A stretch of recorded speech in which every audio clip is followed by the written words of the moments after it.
Hey guys, what's going on? My name is Jonathan Maravilla, and today I get to do a reflection on the play that goes by the name of Othello.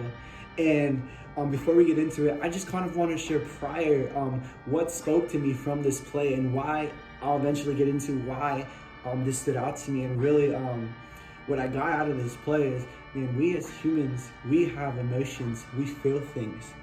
And it's not wrong to feel things, but what becomes the problem is how we respond with those feelings. And man, sometimes our emotions can get the best out of us, or they can get the worst out of us. And I'll be able to elaborate a little bit more of why this spoke to me in this way, why this play spoke to me in this way. So let's just get into it. So it takes place with a man who goes by the name of Othello. Othello in this time period is the military general of a state that goes by the name of Venice. And it's so funny because Othello isn't from there. He's originally from northern Africa. And in his time there, he meets a woman that goes by the name of Desdemona. They secretly fall in love, and then they secretly get married, and it goes forth. And now we're here in Act 1 of where the story originates, where it takes place, how it starts. So it starts with a man who goes by the name of Rodrigo and an officer who goes by the name of Iago. You see, in this context, Rodrigo is in love with Desdemona, Othello's wife. And Iago he hates Othello. And his reasoning behind hating Othello is because Othello passed him over for a promotion, and there's that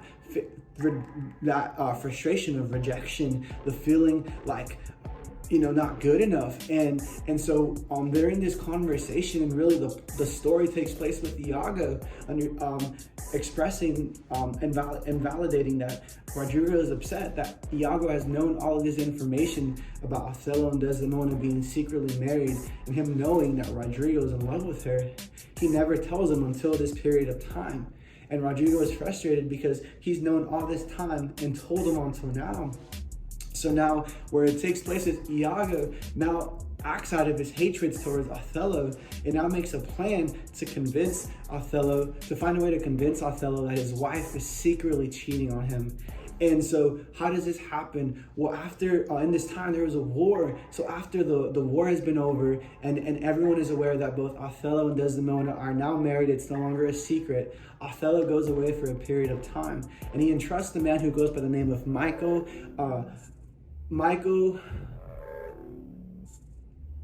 Cassio to be in charge.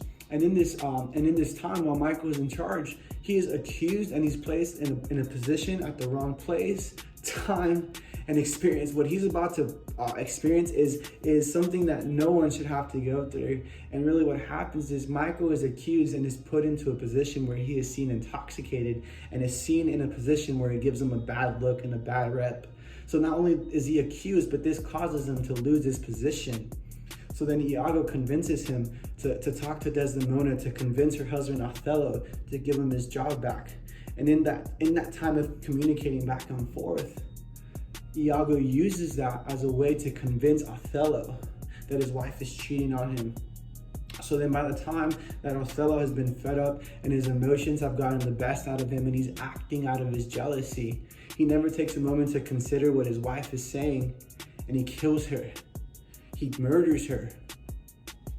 And then eventually the truth is brought out by Iago's wife, who goes by the name of Emilia, where she tells Othello what has happened.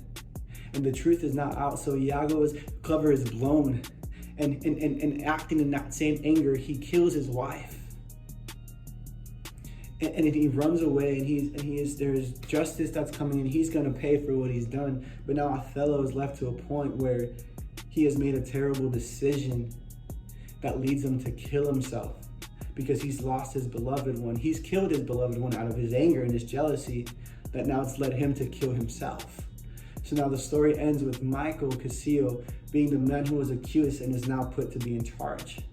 So really what we get out of this story is our emotions can get the best out of us and bring the worst out of us. And it's important that we communicate and express what we feel and validate that it's okay to feel what we feel, but it's not okay to respond with those feelings if they're not going to uplift it and uplift the situation. So as human beings, let's remember to express what we feel, but not allow our feelings to get the best of us or to control us.